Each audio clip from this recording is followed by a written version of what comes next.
நெல்லை சந்திப்பு மற்றும் பழைய பேருந்து நிலையம் போன்ற பகுதிகள் முழுமையாக மழைநீரில் மூழ்கி இருக்கின்றன. இது குறித்து அங்கு இருக்கக்கூடிய நமது செய்தியாளர் பிரியனிடம் கேட்போம். பிரியன், நீங்க இருக்கக்கூடிய இடத்தோட தற்போதைய நிலை என்னவா இருக்கு?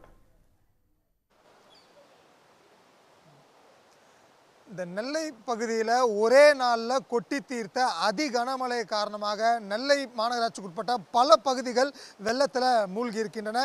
நேற்று தினம் பிற்பகலுக்கு பிறகு மழை என்பது சற்று ஓய்ந்திருந்தாலும் கூட தற்போதும் பல சாலைகளில் வெள்ளம் என்பது பெருக்கெடுத்து ஓடக்கூடிய சூழல் இருப்பது தான் தற்போதைய கள நிலவரமாக இருக்கிறது. தற்போதும் கூட இந்த நெல்லை பழைய பேருந்து நிலையம் மற்றும் அந்த நெல்லை சந்திப்புக்கு செல்லக்கூடிய அந்த பிரதான சாலை முழுவதுமே வெள்ள நீரால் ஓடக்கூடிய காட்சியை நம்ம இங்கே பார்க்க முடிகிறது. இந்த பகுதியில் அங்காங்கே வாகனங்கள் பழுதாகி நின்று கொண்டிருக்கக்கூடிய காட்சிகள்லையும், அதே நேரத்தில் இந்த பிரதான சாலையில் இடுப்பு வர தண்ணீரோடு பொதுமக்கள் நடந்து சென்று வரக்கூடிய காட்சிகளையும் தற்போது நம்மால் பார்க்க முடிகிறது. தற்போது இந்த பார்க்கக்கூடிய இந்த சாலை தான் நேராக சென்று அந்த நெல்லை பழைய பேருந்து நிலையத்திற்கு செல்லக்கூடிய சாலையாகும். அங்கே பக்கவாட்டில் சென்றால் நெல்லை சந்திப்பு வந்துவிடும். ஆனால் இந்த இரண்டு சாலையிலுமேயே தற்போதும் கூட இடுப்பளவு அளவிற்கான தண்ணீர் என்பது காட்டாறு போல அடித்து ஓடக்கூடிய சூழல் இருப்பதனால இந்த பழைய பேருந்து நிலையத்திற்கு உள்ளே வரக்கூடிய பேருந்துகள் எதுவும் வர முடியாத நிலையிலையும், அதே நேரத்தில் பேருந்து நிலையத்திற்கு உள்ளே இருக்கக்கூடிய பேருந்துகள் வெளியே செல்ல இயலாத ஒரு நிலையிலையும் சிக்கி கொண்டிருக்கக்கூடிய சூழல் இருக்கிறது.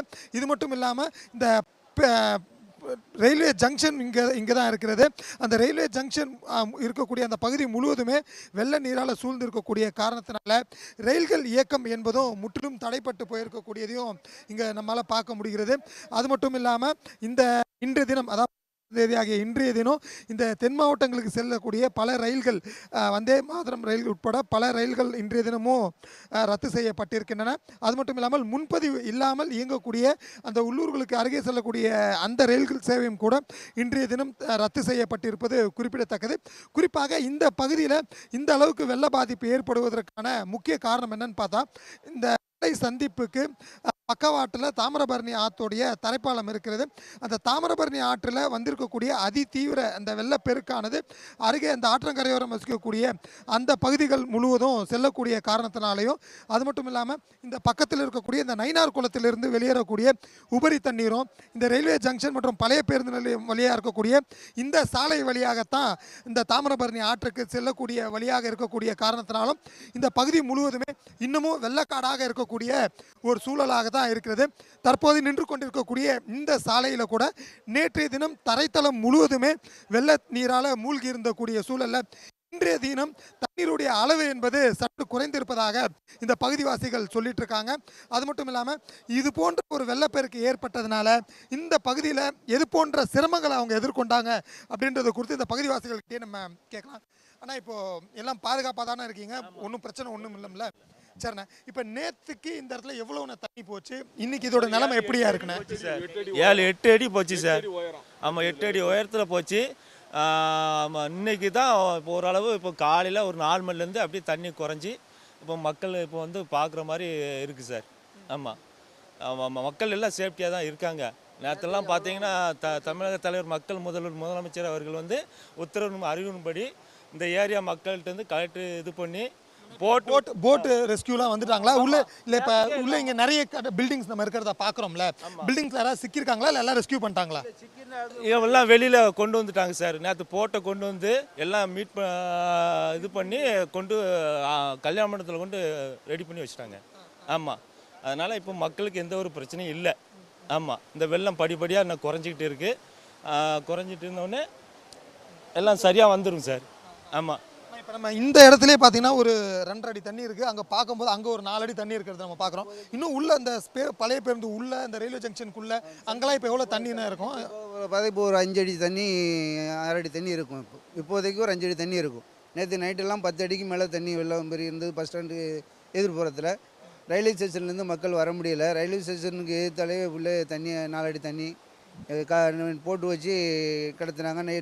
சாயந்தரம் நைட்டு ஒரு 9 மணிக்கு அப்புறம் தண்ணி படிப்படியாக குறைஞ்சி இப்போ ஒரு 6 அடி தண்ணிக்கு வந்திருக்கு. ஆமாம், மக்கள் நடமாட முடியாது, ஆட்கள் போக முடியாத லெவலுக்கு இப்போ இருக்குது. என்ன, வாகனங்கள் போக முடியல, ஆட்கள் போக முடியல, எந்த ஒரு சூழ்நிலையும் இல்லாமல் இப்போ இருக்குது. நைட்டு அவங்க வந்து கொடுத்தது தான் சாப்பாடு இங்கே அங்கங்கே இருக்கிறவங்களுக்கு. மற்றபடி சாப்பாடெல்லாம் எந்த இதுவுமே கிடையாது. அங்கங்கே சிக்கியிருக்கவங்களுக்கு யாருக்குமே ஆகாரம் கிடையாது, தண்ணி கூட கிடையாது. இந்த தண்ணி இந்த வெள்ளை தண்ணி தான் போயிட்டு இருந்தது. அவங்க வந்து ஏதாவது கொடுத்தாங்க, நைட்டு வந்து சாப்பாடு கொடுத்தாங்க, அந்த இதில் உள்ளது மட்டும் தான் சாப்பிட்டுட்டு இருக்குது. ஆமாம், நேற்று நைட்டு மட்டும் சாப்பிட்டு அது பகல் ஃபுல்லாக பட்டினி தான், வேறு வண்ணி வழி கிடையாது, யாரும் கொண்டு கொடுக்க இது கிடையாது. நேற்று அவங்க போட்டு வந்து போட்டில் கொண்டு வந்து சாப்பாடு தண்ணி எல்லாம் கொடுத்தாங்க, அதுதான் சாப்பாடு. ஆமாம் ஆமாம், அதுதான் முடிஞ்சது. இப்போ காலையில் இது வரைக்கும் எந்த ஒரு இது இல்லை. இப்போ இருக்கிற இடத்த விட்டு வெளியில் போக முடியல, அந்த மாதிரி ஒரு சூழ்நிலை தான் இப்போ இருக்குது. இந்த தண்ணி பூரா கம்ப்ளீட்டாக வற்றி முடித்து போனால் தான் ஆட்கள் போக முடியும், எதுவும் வாங்க முடியும். கடைகள்லாம் எந்த கடையும் கிடையாது. அங்கங்கே தங்கியிருக்கிற ஆட்களுக்கு எந்த ஒரு சாப்பாடு எதுவும் இப்போதைக்கு கிடையாது. ஆமாம், இனிமேல் அவங்க கொண்டு கொடுத்தா தான் யாராவது வாங்கி சாப்பிட முடியும். அது அந்த சூழ்நிலை தான் இருக்குது. ஏன்னா வெளியில் இறங்கி போய் எங்கேயுமே போய் சாப்பிட முடியாது, கடை கிடையாது, எதுவுமே கிடையாது. வீட்டில் சமையலாக்கி சாப்பிட முடியாது, இருக்கக்கூடிய இடத்துல குடியிருக்கிற இடத்துல சமையல் பண்ணி சாப்பிட முடியாது. அந்த மாதிரி சூழ்நிலை தான் இப்போ இருக்குது. ஏதாவது சாப்பிட்டீங்களா? எங்கேருந்து வரீங்க? இவ்வளோ தண்ணியில் நடந்து எங்கே போயிட்டுருக்கீங்க? சார் நாங்கள் வந்து அங்கே சிவாஜி நகர்லேருந்து வரோம் சார் வேலைக்கு, கார்ப்பரேஷன் வேலைக்கு வரோம். அங்கேயும் தண்ணி, குழந்தை குட்டியை வீட்டுக்குள்ளே ஃபுல்லும் தண்ணி எல்லாம் மண்டபத்தில் தான் கொண்டு வந்து விட்டுருக்காங்க. சாப்பாடு எங்களுக்கு உண்டான ஆதாரம் ஒன்றுமே எங்களுக்கு வந்து கொடுக்க மாட்டேங்காங்க. நீங்கள் அதே மீறி நீங்கள் வேலைக்கு தான் வரணும், பிள்ளை குட்டியிலலாம் பார்க்க வேண்டாம் அப்படின்னு சொல்லி இது பண்ண போய் இப்போ நாங்கள் தண்ணிகளில் வந்து வேலைக்கு போக இப்போ 2 நாளாக நாங்கள் இப்படி தான் சார் அலையுதோம் அங்கிட்டு இங்கிட்டு. உள்ள பாதையில் இந்த முக்கு வேற இருக்குது சார். இதிலேருந்து நாங்கள் இதை கடந்த அந்த சைடு எங்களால் போக முடியல. எங்கள் பிள்ளை குட்டிகளுக்கும் ஒரு இதுவுமே பொறுப்பு ஒன்றுமே இல்லாமல் தண்ணியில் தான் பிள்ளைகள் கிடக்காங்க. ஆகாரம் எதுவுமே. பசங்க பாதுகாப்பாக இருக்காங்களா? இப்போ பிரச்சனை இல்லை. பாதுகாப்பாக கல்யாண மண்டபத்தில் தான் சார் போட்டுட்டு, ஆனால் நீங்கள் வேலைகளுக்கு தான் ஒர்க்கர் வரணுன்ட்டு நாங்கள் தன்னால் இந்த தண்ணியை கடந்து எங்களுக்கு அந்த சைடு போக முடியல சார். பாதுகாப்பும் இல்லை, பிள்ளைகளுக்கு ஆகாரம் எதுவுமே எங்களுக்கும் உயிருக்கே உத்தரவாதம் இல்லாமல் நாங்கள் வரோம் சார். என்ன முடியும்னே எங்களுக்கு தெரியல. அதனால் நீங்கள் இந்த வருஷம் இப்படி வந்தால் நாங்கள் குழந்தையில வச்சுட்டு என்ன சார் செய்ய முடியும்? இது எங்களுக்கு ஒரு தகுந்த முடிவு, ஒரு இதை பண்ணி கொடுங்க சார்.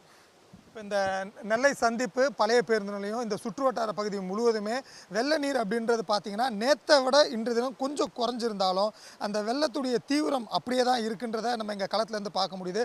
இப்போ இந்த பிரதான சாலை முழுவதுமே இந்த தண்ணீர் அப்படியே அடித்து ஆறு போல் அடித்து ஓடக்கூடிய காட்சிகளையும் நம்ம பார்க்க முடியுது.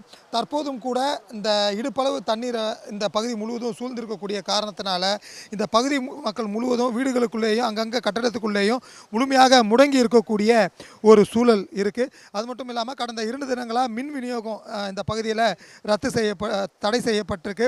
விபத்துகள் எதுவும் ஏற்பட்டாத வண்ணம் என்ற காரணத்தினால அவை துண்டிக்கப்பட்டிருப்பதாக தெரிவிக்கப்பட்டிருக்கிறது. சாலையோரம் அங்கங்கே வைக்கப்பட்டிருக்கக்கூடிய இந்த மின்சார பெட்டிகள் கூட முழுமையாக தண்ணீரில் மூழ்கி இருக்கக்கூடிய காட்சிகளையும் நம்ம பார்க்க முடியுது. அது மட்டும் இல்லாமல் பிரதான சாலை ஓரமாக நிறுத்தி வைக்கப்பட்ட வாகனங்களும் வழியாக வந்த ஏராளமான வாகனங்களும் பழுதாகி நிற்கக்கூடிய சூழலும் இந்த பகுதியில் இருக்குது. இருந்த போதிலும் நேற்றைய தினத்தை விட இன்றைய தினம் அந்த மழை தண்ணீர் தேங்கியிருந்த தண்ணீருடைய அளவு என்பது சற்று குறைந்திருந்தாலும் இன்னமும் இயல்பு இந்த பகுதியில் திரும்பாத ஒரு சூழல் தான் இந்த பகுதி முழுவதும் இருப்பதாக தெரிய வருகிறது. இந்த பகுதியில் அங்கங்கே கட்டிடங்களில் சிக்கியிருக்கக்கூடிய பொதுமக்களுக்கு அத்தியாவசிய தேவை, அதாவது உணவு போன்ற பொருட்கள் கிடைத்தால் உதவிகரமாக இருக்கும் என இந்த பகுதிவாசிகள் நம்மிடம் தெரிவிச்சிருந்தாங்க. இது போன்ற ஒரு சூழலில் அவங்களுக்கு தேவையான இந்த அத்தியாவசிய உணவு போன்றவற்றை விநியோகம் செய்வதற்கான நடவடிக்கைகளை சற்று துரிதப்படுத்தணும்ன்ற ஒரு கோரிக்கையும் பொதுமக்கள் கிட்ட இருக்கு. பெரும்பாலான பகுதி மக்கள், அதாவது அதிக அளவில் தண்ணி தேங்கிய கட்டடங்களில் இருந்த பொதுமக்கள் எல்லாருமே நேற்றைய தினமே படகு மூலம் மீட்கப்பட்டு பாதுகாப்பாக முகாம்களுக்கு அழைத்து செல்லப்பட்ட காரணத்தினாலும் சற்று அசம்பாவிதங்கள் தவிர்க்கப்பட்டிருப்பதாகவும் தெரிய வருகிறது. இருந்த போதிலும் இந்த நெல்லை சந்திப்பு பழைய பேருந்து நிலையம் ஆகிய இந்த சுற்றி இருக்கக்கூடிய பகுதிகளிலையும் இந்த பிரதான சாலைகளிலையும் வெள்ள நீர் தற்போதும் அடித்து செல்லக்கூடிய சூழல் இருக்கிறது.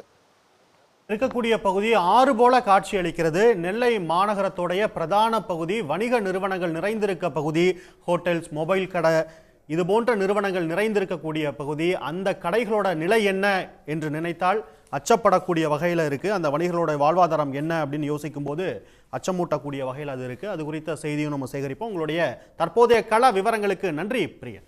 உடனுக்குடன் செய்திகளை தெரிந்து கொள்ள சன் நியூஸ் பெல் ஐகானை கிளிக் பண்ணுங்க.